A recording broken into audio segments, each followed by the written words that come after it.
quite bad again. Okay, I can understand you still, though, so we can clean it up afterwards, too. okay, I see. Okay, we're live, and I think yep, okay, we're unmuted, and a few people have joined. Hello, everybody. Welcome to slot 4, and I think we called this one Greed. And We do. we do. Thank you, Crystal. This is part 2 of the actual play for KULT Divinity Lost, and my voice is rough today. Of Till Death Do Us Part. We are here with our wonderful players, or we'll say family. They are playing the Halt family in this kind of cult family drama. Forgot to mention yesterday, this was Till Death Do Us Part is a free release from Helmgast. It was released in, I think it was during the Christmas season 2024. They have in years released a rewritten scenario or horror starter every year, as long as I've been a fan, which has been at least 4 or 5 years now since I've found KULT and my kind of horror journey that I've started probably over a decade ago with Call of Cthulhu. And for those who are watching now or later on, this is day 2 of the Illusion Horror Con. And we have had probably about 3 or 4 panels so far, ranging in different topics, myth and legends, first time horror GMing, and those can be seen on all the platforms. We are streaming on Kick, we are streaming on Twitch TV, and we are streaming on YouTube. So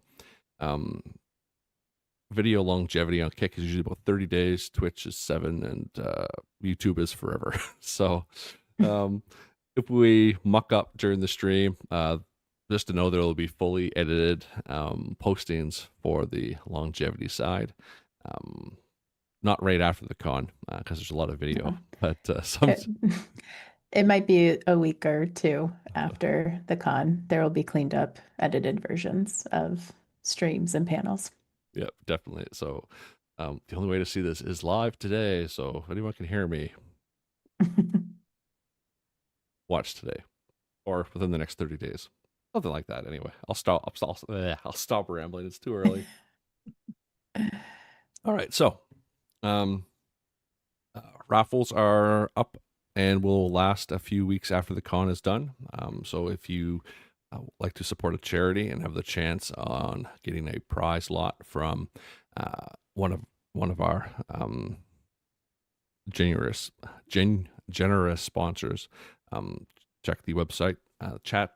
I posted the link to our website and our Discord server and chat. And yeah, besides that, there's going to be a bunch of panels continuing today and tomorrow. I think so we are having a great time. So I will go around the table and introduce my wonderful players again. Please introduce yourself, plug anything you'd like, and tell us again who you're playing and maybe a favorite part or event from yesterday's part 1 stream. And we'll start with the little scientist. I am Crystal, the little scientist on Discord. I am a co-organizer of the Illusion Horror Con, so with Ryan and then David as well. And just gonna plug our YouTube, which you might be watching this on there now. Everything you need about the con and our Discord can be found on our website, Illusion Horror and Con events. That'll probably be in the description for the YouTube video anyway. And I'm playing Christopher, who is a horror writer, author, and he's having a bad day, and he is he's quite confused. There's parts of his day that he can't remember. He got a bad feeling about his mother, and he rallied up the troops, aka his siblings, to go and check on her and found carnage. And then we went to our childhood home and found more carnage, it seems. Yeah, go and listen to part one if you didn't, so that you're caught up for this one. And that's Christopher for now. Yeah, He's having a bad day. yeah. We'll see where Christopher ends up by the end of this. By the end of this, and we'll jump down to my south, and might not be south in stream, but in ball. Welcome back, and tell people about yourself and Dicky Holt. Thank you. Yeah, hi everybody. I'm Inbal. I am IRP Goob on Discord. You can also find me on rpgoobs.com with my partner in crime who's done us our amazing artwork in the background for our characters, where we've got our published kind of stories that we've written through play-by posts and some other things that we've just sharing around and short stories that we've written. I'm also a moderator on the Illusion Horror Con server, so to come and chat and cause shenanigans. I'm playing Dicky.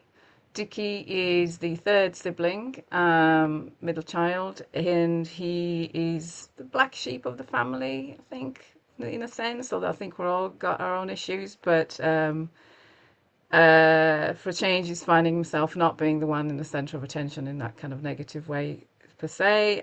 He is a fallen. He was quite successful. He's left the family and the suburbia hell that they were living into. The big city where he lived for a while and came back a little while ago after some falling from grace, and now finding all this, I guess the shared experience over the last few hours, eye-opening in more than one way, I think. And yeah, that's where we're at. Excellent. And finally, but last but not least, Sue. Please tell us. Welcome back. Please tell us about yourself and a little bit about Eva. I'm Sue. I'm Savage Spiel on the Discord and various social medias. I am playing Eva, who is the second child of the family, and considers herself the one who's got her life together. How true that is debatable. She's also having a very bad day, as her favourite sibling, Christopher, seems to be in trouble, and she doesn't really know how to fix it. Excellent. Okay, so just to bring people up to speed, they are all having a bad day. They are trying to find their mother, Helen Holt. The whole thing started with trying to celebrate Christopher Holt's birthday, his 33rd birthday. He came in raving, just off his, just very worked up. And the investigation kind of took them. I was like, there was something wrong with their mother. So they all got in the car, went over. There was we'll just say basically a massacre at her mom's home. They found the unfortunate remains of the next door neighbors, the Markhams. They have not informed the authorities yet, and are continuing the investigation. And this has all happened in a span of probably about 5 or 6 hours. So the investigative side of their kind of investigation is still going well for them. But someone may find out eventually, but they don't know yet. So the investigation took to their old kind of family home on the outskirts of Glenmont, New York. It's a suburb in Albany, New York. and they are currently in a kind of rural area called Selkirk, and this was their old family home. They couldn't. It's over been in the family for years. It's basically just lies in ruin, just because at a time the family couldn't decide what to do with it, sell it, keep it, renovate it, maybe rent it out. So it just left itself in disrepair, faded over the ages, and is in a currently non-living state. But a lot of strange things happened when they went around this home. They think they saw their stepfather Leonard, but a twisted version of himself. It didn't make any sense, and basically went after them, or made the house go after them. Who knows? Attacked them. There was just. I don't think our group has had the opportunity to kind of digest that. Everything was just. The environment was just after them. But anyway, they were able to escape, a few bumps and bruises and things like that.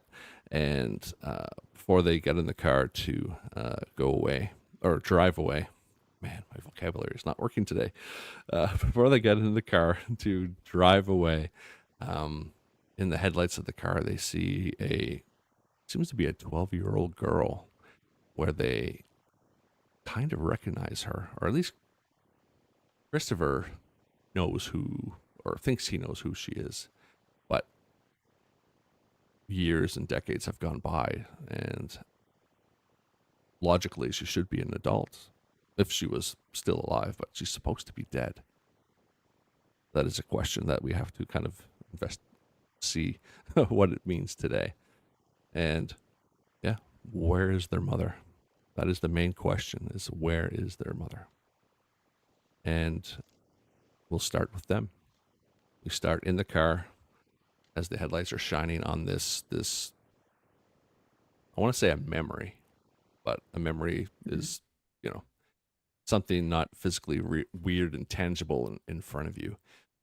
My vocabulary is coming back. Tangible, that's a good word. And yeah, here we start. I'll leave it to you folks in the car. So, seeing Cecilia as her 12-year-old self, I don't think I did this last time, but I think Christopher needs to roll a keep it together. Please.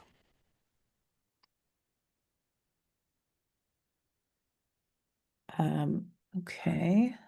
I think that is where am I? So 13 mixed success. Yeah. How do you think So I Christopher? think he, Yeah, how do you think Christopher reacts to this? yeah. So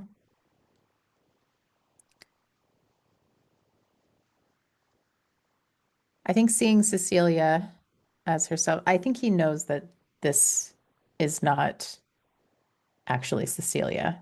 There's been too many strange things that he's seen in the last, like 5 minutes probably. So I think he knows this is not Cecilia, but it brings back memories of, playing with her, being kids with her, and then she was suddenly gone. So I think it just makes him sad. And he might start to tear up at this point. Okay. I don't think he says anything, but he just starts to cry. Okay. And with a mixed success, this triggers your final kind of memory. And I will send that to you in Discord. Okay. I'll take a second to read that. So Eva and Dickie,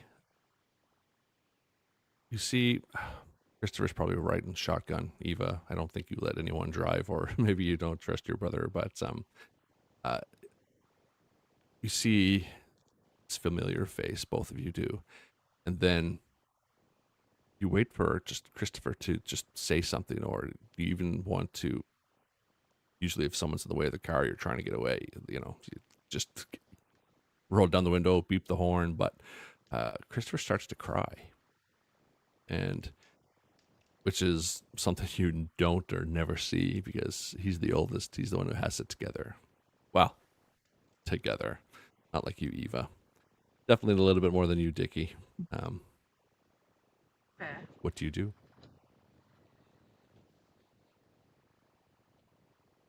I am beeping the horn because I really want to leave. She starts walking toward the car.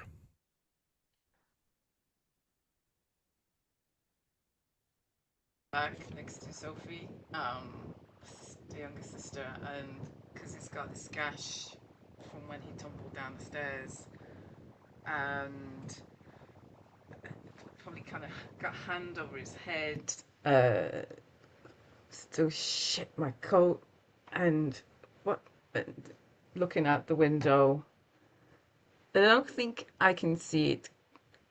I can see her quite clearly through this haze of pain that's not just my head, but my whole body is radiating down into, I think. And I squint. Who the who, who's that?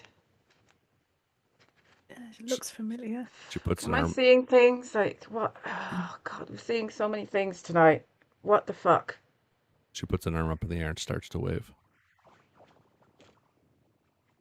Then slowly not goes her. back down. It's not her. It can't be her. It's not her. Just drive. Just leave. Eva, just leave.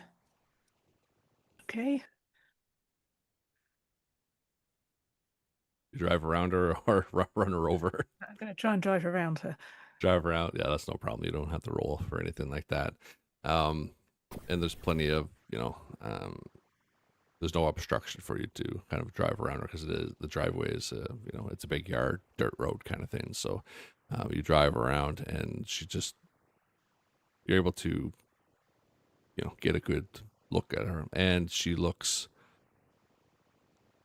her skin is very pale, almost bluish. You can kind of see the veins. And yeah, no, this person does not should not be there in this kind of current state. Eva, for you, she looks like almost in insane way, like a version of if rigor mortis had kind of set in on a dead person's body for a while. She should be in the ground. So you drive by and you just see, and she kind of looks in with white shaded pupils, and does the sideways head thing as he looks at you through the window as you kind of drive by with a peculiar look, and she does this with her hand by her face like she's trying to wipe a tear, but some of the skin just goes as she brings her hand down her face. I think I'm leaning forwards, putting my hands between their two seats as we're driving by, and then I clock that Christopher is crying, and it definitely takes me aback. Like I don't think I've ever seen Christopher cry. Um, what is going on? What? First Leonard, then the fuck was that Cecilia? Like It wasn't Cecilia. that. It's something else that looks like Cecilia. It's not her, though. It can't be her. It can't be fucking Leonard, but he was in there, and his picture. It's not them. It can't be them. I went to Cecilia's funeral. Yeah, I think we all did. That's why I remember vaguely what. Anyway, let's flop Dickie, I back don't know. into.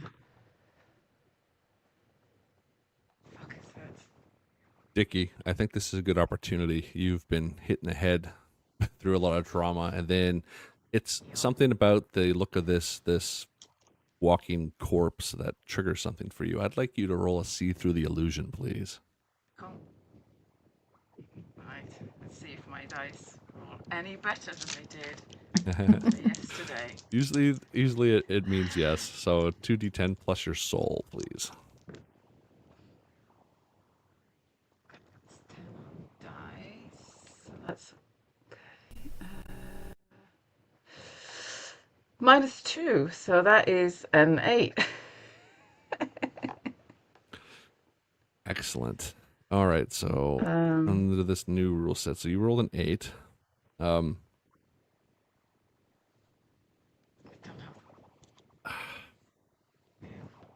So what you see, you're in the car, and basically reality just kind of melts around you.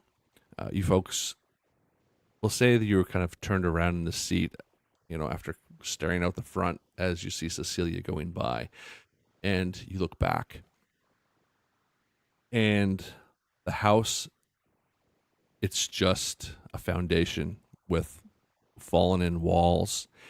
You don't even see a sky. You don't even see the trees. It looks,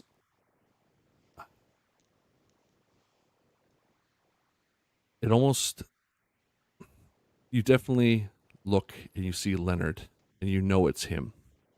And you know that he's after you folks. You just feel the anger and the angst that he has.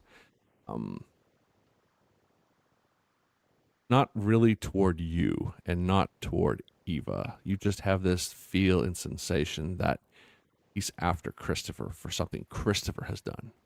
What that is, you feel like it was maybe the death of Leonard, or maybe a transition to this horrible state that you see him in. It's not the Leonard you knew. You see eye recesses where there should be eyes, there's none. A kind of elongated head that has the color of gray. Torture implements. I don't want to say Edward Scissorhands, but kind of in the same motif as that. Blood kind of dripping down, and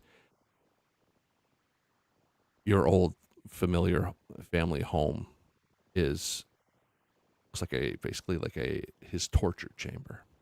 You see people who are not you, other folks, you don't know who they are, and these mechanical kind of torture beings. It is really too much to take for you, but like I said, along this whole way, things have felt familiar for you. You've definitely been here before, and that year you were missing, welcome home. Yeah. I was going to say, do I need to roll to keep it together? I would say so, yes. With that Yeah. that realization, yes. Oh, yes. Wow, I rolled an 18. Okay. How does Well, this I did show? get How does this process in Dicky? Oh, I think things flood into my head, and I was leaning back. My hands were still on their seats. I leaned back, flopped back, and as I'm looking through the windows, Eva's driving, and I'm looking at the house, and I'm seeing everything, and this familiar not sky, and everything exposed, I guess, raw, and my hands are tightening. My grip, it's almost claw-like into the seats, and I think that's the only thing that's grounding me right now. And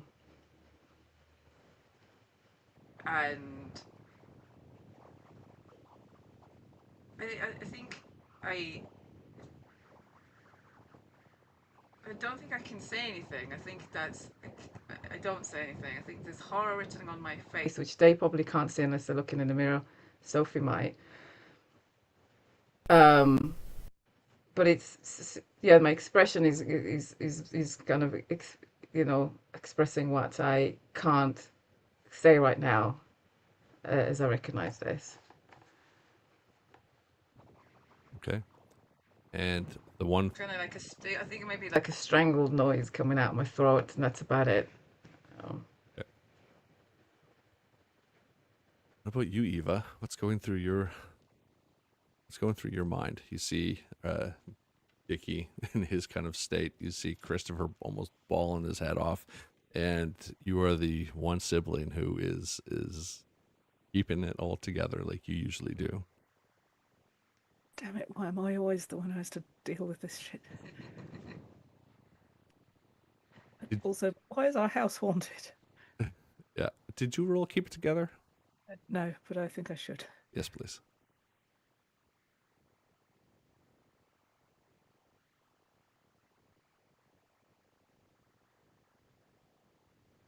14. Okay. Success. But your outward veneer is cracked, let's say a little bit. Um what kind of condition, or what kind of how do you think you take this after everything that you've seen so far? I think Eva's getting angry. Not with the siblings, just generally at everything. Generally, yes. And you've been able to kind of control this you've been able to control this, by taking things into your own hands. And you've done this before. And it's making you angry that you are not in control, because you cannot control your siblings because they seem to be spiraling out of control. External elements that you are not in control in, just can't be fixed by a simple pill bottle, can it? Can it be, Eva? You're able to kind of get rid of something in your life once. It was easy for you. You were a doctor, but not this time. This won't be fixed by a simple watched prescription. Will it? No. I'll just say to everyone in the car, right, unless anyone's got a better idea, I'm taking us back to Christopher's place. Need get us out of here. to sort Dickie out. Get us out of here. Okay.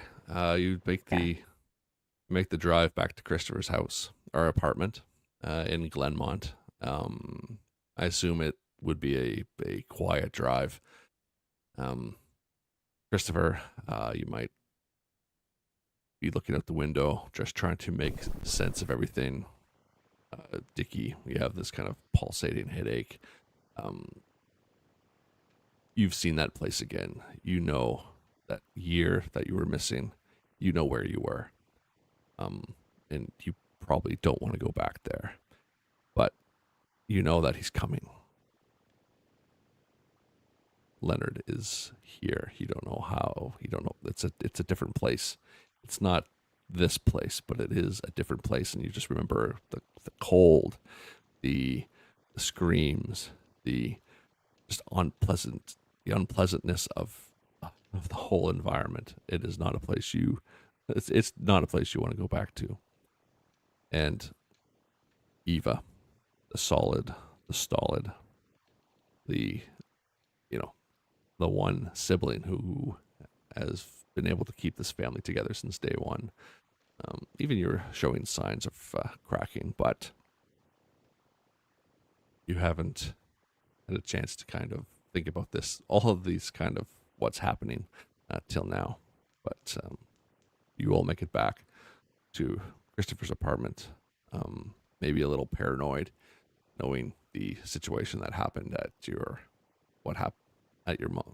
mom's second house in Glenmont. But you're all sitting there now, inside for Christopher's apartment. You say to each other, or do you just stare in bewilderment of the events just in the last probably 10, 12 hours of your life? I think the first thing I do when we're walking is head straight to that drinks cart that Christopher had and just look for a drink to pour out.